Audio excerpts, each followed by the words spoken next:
What's up, guys? It's Coach Grant with First Down Training. Today we're going to be breaking down how you can throw a football farther. So I hope this video helps you guys out. I hope we can teach you a few new things. But also, fellas, if you're a quarterback and you guys would like a daily training schedule to do on the field with over 100 plus QB on-field drills, check out that very first link in the description below for our 28-day QB on-field workout plan. We give you over 100 plus drills, like I said, with sets, reps, and video examples of each drill to help your throwing mechanics, throwing on the run, throwing off platform.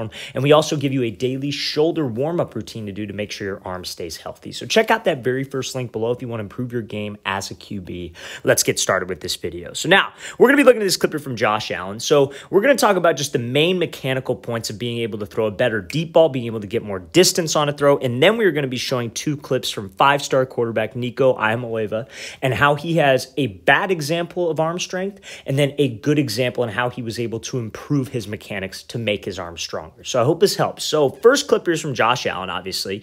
Now, the main keys when you guys are throwing a deep ball is we need to be able to have this front shoulder arc, number one, because that's what's going to give you air on the ball. That is what's going to help you get a little bit more distance on the ball. I think this is a good example because obviously Josh Allen's throwing a deep post, but you look at Trubisky over here throwing this like kind of stop route, right? And look at his shoulder plane and look at Josh Allen's shoulder plane. That's the difference. So you need that slight arc with your front shoulder to start out, number one. Now, to be able to get to this slight arc position, to be comfortable at this position, you need to be able to have your weight loaded on your back foot. So a lot of people always say, oh, you don't ever want to throw off your back foot. And that is 100% true. And that's not essentially what I'm talking about. I'm saying you want to get your weight back so you can transfer it through, which will help you increase that distance on the throw. So anytime that you guys are at the top of a three-step drop, normally you'll hit the top like this with weight on your front foot. The key when you are throwing a deep ball is to have that weight on your front foot and shift it to your back leg when you take that hitch. You see how Allen, he takes two hitches here, kind of like a gather step in between, but you see how that weight gets back. He's got about 70% of his weight loaded on his back leg, and that back foot is underneath that back shoulder. That is the magic spot that you want to be in because that's going to allow you to transfer that weight from the back leg to the front leg, which will help your hips rotate through. And when you have great weight transfer and hip rotation, that can add to more distance on the ball. So when you get to this position, that's when you want to arc that shoulder. It will feel comfortable. Now, if you have a lot of weight on the front side, which a lot of quarterbacks do, they make the mistake of when they go to throw deep, they either have a very wide base or they have about 60% of their weight on their front foot. That's not going to allow you to arc your shoulders. That's going to feel flat out awkward. To be able to have that clean path to where you could produce energy going upward to throw that deep ball, you need to have that weight back. So that's what we want to get to. So back foot underneath the frame, front shoulder arced just slightly. That's the main key. So now when you get to this point, the throw starts with the lower half. They call it your throwing sequence. So you want to think of anytime you're throwing a football, whether it's a 10-yard throw or whether it's a 50-yard throw downfield and you're trying to put some distance on it, you need to think about the throwing sequence. So the throwing sequence is your front stride needs to get down. So that's the first part. It should go stride, then your hips should rotate, then the shoulders could come through, and then the ball comes through. So throwing a football, being able to throw at distance, being able to throw with velocity is very similar to like hitting a baseball, for example, because it's about producing torque. So that helps you get that extra distance on the ball. So if I'm standing in the batter's box and I'm a baseball player and somebody throws that ball at me, I need to make sure that I keep the baseball bat back, which is essentially the football. My front stride strikes, I'm keeping those shoulders loaded, and then my hip rotation is what brings the bat through. Very similar to how you see Josh Allen make this throw. And this is how you would make a 10-yard throw or a 50-yard throw, like I said. So that is what's going to help you also put more distance on the ball. The mistake that a lot of quarterbacks will make is that when they take this front stride, this front shoulder won't be closed. I call that keeping your upper body loaded. You want to stay loaded with the upper body as the lower body is starting to rotate through. Now, the kind of common, biomechanics term for that is called hip and shoulder dissociation. But to break it down in simpler form, that means your shoulders are back as your hips are going forward. You separate your upper body and your lower body because that's how you create torque. Very similar to that baseball swing like we were talking about. So a lot of quarterbacks, like I said, they will start this motion. They'll rotate their shoulder, but when that front stride hits, maybe they have a long stride, and we're going to look at that with that 5-stars throwing motion in a second here, how that long stride can throw you off. But when that front foot gets down, that front shoulder will already be open, and their back arm will be at 90 degrees. Your sequence is going to be off.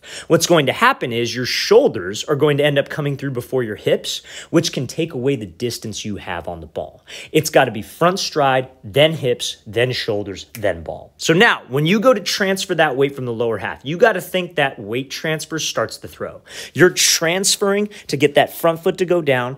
As you transfer that front side, your upper body stays loaded. You're getting to that backstroke position. So now, when that front hip starts to rotate, that weight is starting to transfer to that front foot, you could have those hips go through.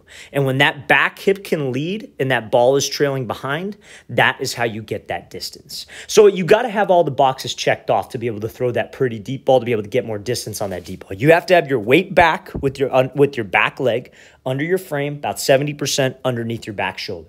You have to arc that shoulder, and then as that front stride gets down, we stay loaded with my shoulders. I have that good throwing sequence, and the hips are what bring the football through, and that's what gives me more distance on that throw.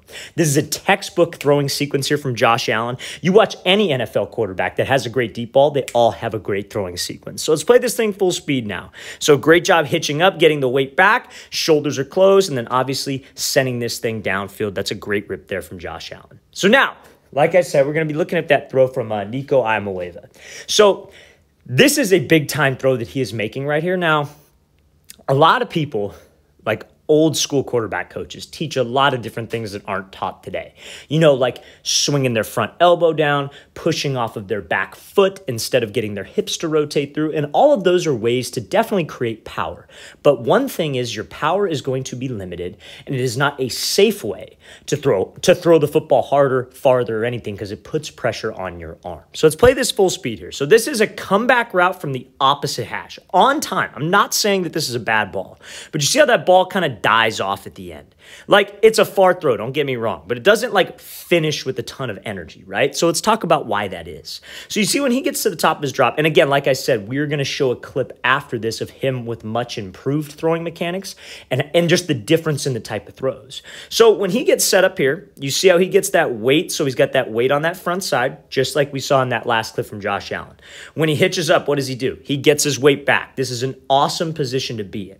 Now, the mistake that he makes is that his throwing sequence is a little bit off, because instead of shifting his weight and transferring his weight from his back leg, he pushes off of that back foot. Now, it's almost like a pitcher would in baseball, right? You know, I'm not a baseball guy. I don't know how pitchers are taught to throw, but I know that throwing a football is more similar to hitting a baseball than throwing a baseball. Pitchers, they push off of that rubber and they have that real long stride because they're trying to go down, right? Quarterbacks, we're not trying to throw down. We're trying to rotate around. So when we push off of this back foot right here, which is an old school teaching that a lot of quarterback coaches would teach, they would say, have a super wide base and push off of your inside arch of your foot. But when we do that, watch what his stride does. You see how long his stride is. So you see how all of his weight is where? His weight is forward. When Josh Allen was doing this, you saw when his front stride hit the ground, where was his upper body? His upper body was rotated back. But on this clip, because the stride was long, which threw off the throwing sequence, because when you look at both of these motions, their back foot is down, like the last motion with Josh Allen. When they go to transfer weight or their back foot gets down in the grass, that's when the shoulders go back. But the only difference is when Josh Allen is right here, that front foot is down. But in this case, that front foot takes a while to get down, so now his shoulder is coming open, same time the hips are. But since it was a long stride, there is no hip rotation. You see how that leg kind of extends out. Now watch this throwing sequence. It went front stride, but there's no hip rotation, so the shoulders ended up beating the hips. And this puts, and you see like his arm's almost vertical right here, right? Now, the coach shouldn't even be having him throw this throw if it is something that, and this is from a while ago. This is not like recent film of him. It's just a clip that I found on the internet. And I wanted to showcase this to you guys because his throwing motion is way improved. And we're going to show that in a second. But when he's here and his shoulders are beating those hips, you know how much pressure that puts on your shoulder, on your elbow, on your rotator cuff? That's a great way to hurt yourself. Now, again, you see how he's leaning out of there with his head. He's dipping his head out of there. That elbow kind of dips. That's the sole reason that release gets pushed high, but it's because he has no hip rotation, and it all was due to that throwing sequence. His sequence was off. The stride was long, so that threw off the sequence, right? And so again, like I said, he might have velocity on it, but this is not sustainable. This is not something, because you look at NFL quarterbacks, how many throws are they making in practice? Probably like 70, 80 throws, especially in training camp. They're doing that back-to-back days, I would say. I don't necessarily know the exact pitch count they have, but it's a lot of throws. And you physically cannot do this if this is how that throwing sequence comes through. So let's play this full speed one more time. Again, fellas, it's just all about timing up your sequence and being able to get your hips to do the work. That ball didn't finish with much energy. Kind of floated there. Again, it's an opposite hash comeback. That is a college level throw that you have to be able to make.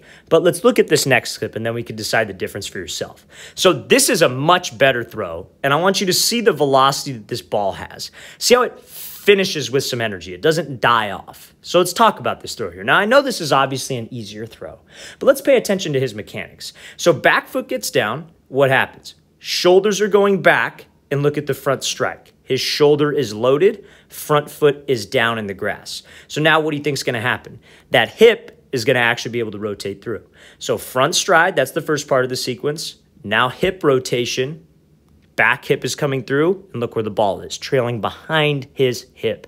This is sustainable, fellas. And now, when you guys are trying to fix this, when you guys are putting emphasis on your throwing sequence, sometimes you might feel that I'm losing power. You know what I mean? Like, oh, I'm not comfortable with this. It feels uncomfortable. You know, maybe the ball's coming off your hand a little bit better, but it feels like we're losing power. That's completely fine, fellas, and that is completely normal. We want to have sustainable arm strength. We want to be able to have sustainable ability to put the ball further, to throw it with more velocity. This will help you throw the ball further. We saw it in the Josh Allen clip. Whether it's a bang 8 post, whether it's a 15-yard comeback opposite hash, or whether it is a deep post, your throwing sequence has to time up the same.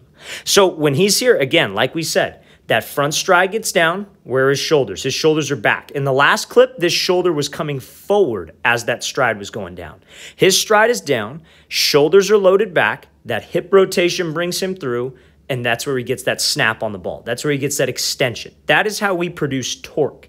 That is not leaning. That is not swinging your front side open. That is how we produce torque on that ball, and we can be a more consistent passer. We want consistent arm strength, fellas. I want to be able to throw the ball 60 yards back-to-back times. I want to be able to rip an opposite hash comeback back-to-back throws. But I can't do that if my motion is inconsistent. And it all comes down to your throwing sequence. Let's play this thing again, full speed one more time. There's a great clip here from Nico. This shows the much improved throwing motion that he has and the much more velocity and probably distance that he has on the ball as well.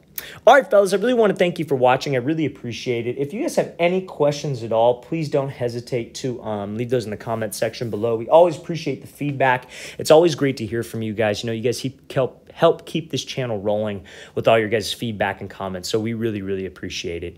And again, fellas, if you would like a full 4-week quarterback on-field workout schedule, everything that you need to do on the field for mechanics, arm strength, velocity on the ball, we give you daily warm-up routines to help your throwing sequence. Check out that very first link in the description below. I'll see you guys next time.